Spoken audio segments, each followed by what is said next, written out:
Corporación Inmanente. Presencia internacional en medios. Estamos de vuelta en su programa Desde la Trinchera. Les recordamos que tenemos nuestra página de Facebook Desde la Trinchera, a donde subiremos las imágenes de los artículos que hemos traído el día de hoy. Y estábamos platicando sobre la Guerra del Golfo en 1991, sobre la Operación Tormenta del Desierto. Bueno, los iraquíes estaban peleando por unos yacimientos de petróleo, además de la deuda que tenían con los kuwaitíes. Además, por ahí también los kuwaitíes podían explotar más petróleo porque tenían más tecnología.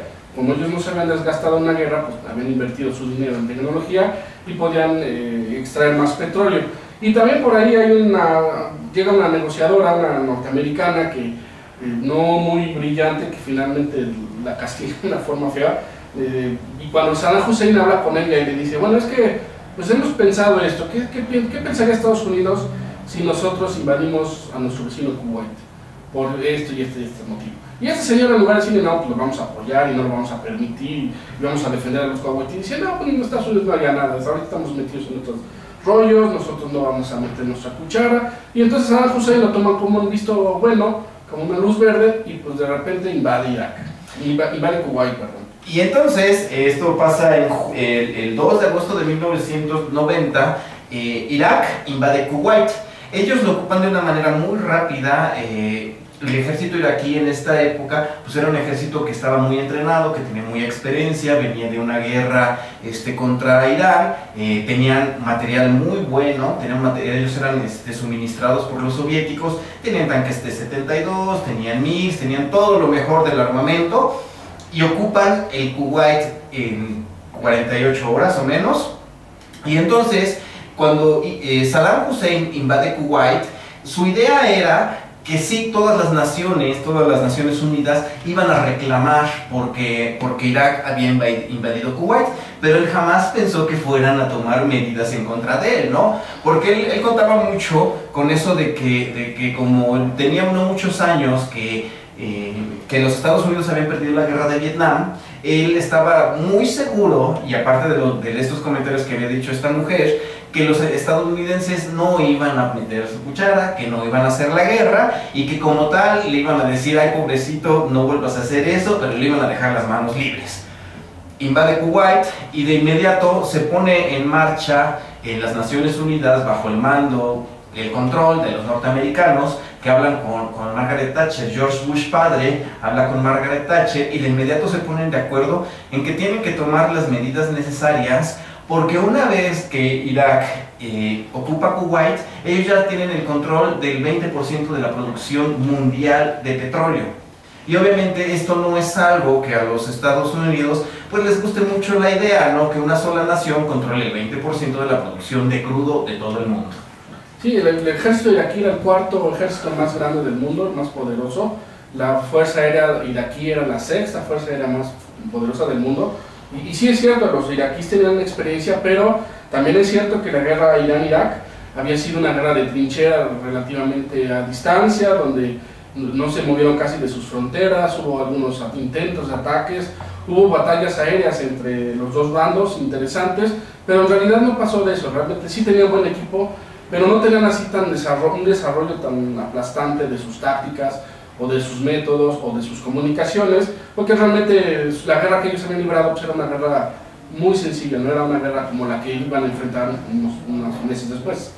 Entonces, las Naciones Unidas votan, le dan un voto positivo porque entre todas forman una coalición. Fue una coalición en la que participaron incluso los egipcios, hubieron países árabes como los sauditas, los de Arabia Saudita, que se unieron en contra de Irak, porque a nadie le convenía que una nación fuera tan potente económicamente hablando.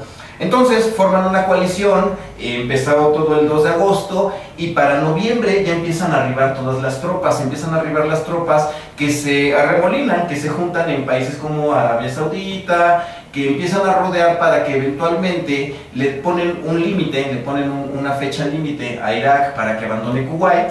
y si no, pues ellos iban a tener que tomar las medidas pertinentes. Sí, de hecho también la intención principal de las fuerzas de la coalición era proteger Arabia Saudita, porque dijeron, bueno, si estos se metieron a Kuwait, fácilmente se pueden meter a Arabia Saudita, que realmente no estaba tan desarrollada militarmente, y entonces la primera intención es crear lo que le llamaron escudo del desierto, mandar tropas, mandar aviones, mandar blindados para que protegieran Arabia Saudita. Y la guerra, ya como tal, en toda su forma, comienza el 17 de enero de 1991. Los norteamericanos, esta es de las primeras ocasiones a donde hacen uso de toda la tecnología que se había desarrollado después de Vietnam, después de la Segunda Guerra Mundial. Es cuando hace su aparición el GPS, hace su aparición los misiles dirigidos por cámara, los misiles dirigidos por láser. Hace su aparición un montón de armas que hasta ese momento no había existido y que básicamente barrieron de los cielos y de la tierra a las tropas iraquíes. Cuando comienza la guerra, es iniciada por Apaches, por helicópteros Apaches, cuya primera misión fue destruir las estaciones de radar para que de ahí ellos tuvieran carta libre y pudieran tener un control, un dominio total de los aires. También el primer ataque fue hecho por misiles Tomahawk. Estos misiles Tomahawk son lanzados desde buques. Obviamente la coalición también desde el mar tenía posiciones muy fuertes, tenían 100 buques. Y entonces el primer oleada fue por los Tomahawk, que previamente habían programado en los cerebros de estos misiles los objetivos. Estos misiles tienen la particularidad que una vez que son disparados vuelan a ras del suelo y además tienen memoria fotográfica, es decir, pueden reconocer el terreno donde van, son guiados por GPS, y una vez que se acercan a los objetivos se elevan y luego caen directamente hacia abajo para que provoquen la mayor cantidad de daño. Y obviamente pues bueno, los cuarteles generales, las estaciones de radar, las estaciones de comunicación, todo eso eran los objetivos primordiales. Entonces la campaña aérea se divide en varias etapas, pero básicamente la primera es destruir todos los ojos de la Fuerza Aérea enemiga, es destruir todos los radares, después es destruir todos los aeropuertos, todos los aviones, y ya en la última etapa ya iba a ser un apoyo directo para las tropas de tierra. En esta primera parte de la guerra aérea es cuando hacen aparición eso que yo en particular recuerdo mucho, que se me hizo mucho alarde, estos famosos aviones que según eran invisibles al radar, como el F-117 Stealth. Este avión era de una forma muy particular, parecía un triángulo todo negro con unas formas muy angulosas, y cuya misión, decían que tenía la particularidad de que aparte de que no era tan visto por los radares, ya no requería de que este avión fuera protegido por otros. Entonces mandaban a los stealths a hacer sus ataques con los misiles y ya no necesitaban mandar una formación de bombarderos y una formación de cazas, sino se iba este avión solito, hacía su ataque y se regresaba a su área. De hecho el término correcto es escurridizo, más que invisible. Por ahí hubo algún error de algún periodista que dijo que era invisible al radar. No es invisible al radar, o sea, finalmente su firma de radar es muy pequeña, y este tipo de efecto que hace que reboten las zonas de radar solamente sucede si las zonas de radar llegan en cierto ángulo, es decir, a cierta distancia. Si está un radar en tierra y apunta sus radares exactamente hacia arriba y en ese momento pasa el avión, no sirve de nada el sistema escurridizo. Pero bueno, en ese momento pues la tecnología de los iraquíes pues, no daba para tanto, y entonces pues sí, los F-117 hicieron de las suyas, pudieron volar libremente, no tuvieron ninguna pérdida, y básicamente es lo que le llaman el bombardeo quirúrgico, es decir, ya previamente habían establecido los puntos a bombardear y este avión podía llevar una carga de misiles o de bombas y los ponían exactamente donde ellos necesitaban. A partir del segundo día de guerra comienza una operación de represalia, una operación que tenía mucho sentido para Saddam Hussein, y comienza a hacer bombardeos, a disparar unos misiles que fueron muy conocidos, que se llamaban los famosos Scud. Estos misiles no eran de última generación, en realidad eran más bien parecidas como las bombas voladoras de la Segunda Guerra Mundial, que las disparabas y caían a donde podían, ¿no? ¿Cuál era la intención de Saddam Hussein?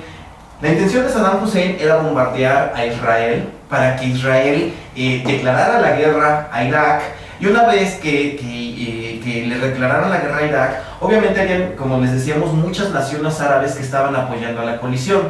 Ellos sabían, o Saddam Hussein estaba consciente de que si Israel entraba al combate, Israel entraba a la guerra en contra de Irak, las naciones árabes que estaban apoyando a los Estados Unidos les iban a dar la espalda y se iban a pasar del lado de los iraquíes, porque como mencionamos perfectamente el programa de la semana pasada, no existe mucho afecto fraternal por los hermanos israelíes allá en Oriente Medio. Sí, incluso estos famosos Scud fueron muy famosos, muy publicitados, y entonces los norteamericanos desplegaron lo que ellos llamaban los cohetes Patriot, que eran unos cohetes que estaban especialmente diseñados para interceptar estos otros misiles.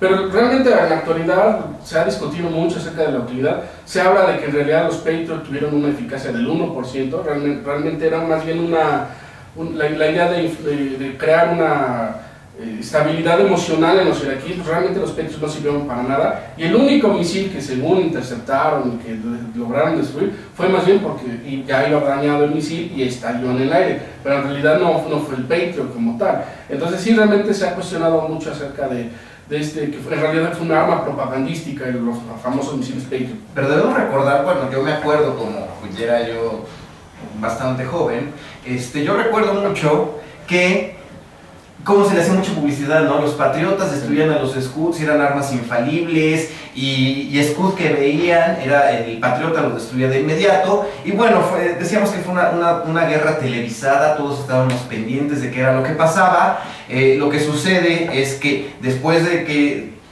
destruyen a la Fuerza Aérea, destruyen nuestros radares, eventualmente comienza lo que ya fue la campaña en tierra ya en forma. Para cuando la campaña en tierra comienza, obviamente lo que eran los iraquíes ya no tenían una fuerza aérea, ya estaban bastante maltrechos.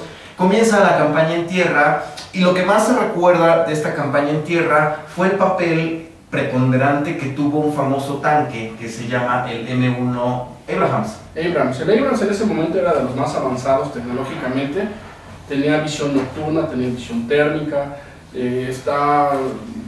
tiene una planta motriz de gas, es una turbina de gas, lo que hace que le dé unas velocidades increíbles, pero también se acaba el gas de volada, es decir, el rendimiento por litro de gas es una cosa de nada, o sea, necesitas una cantidad de logística muy fuerte, pero sí, realmente los sistemas, tanto ofensivos como defensivos de Abrams en ese momento, pues eran los más avanzados del mundo. Pues sí, entonces aquí nuestro buen amigo Ícaro nos está mandando un mensaje, un corte comercial. Vamos a regresar en unos momentos. Corporación Inmanente. Presencia internacional en medios.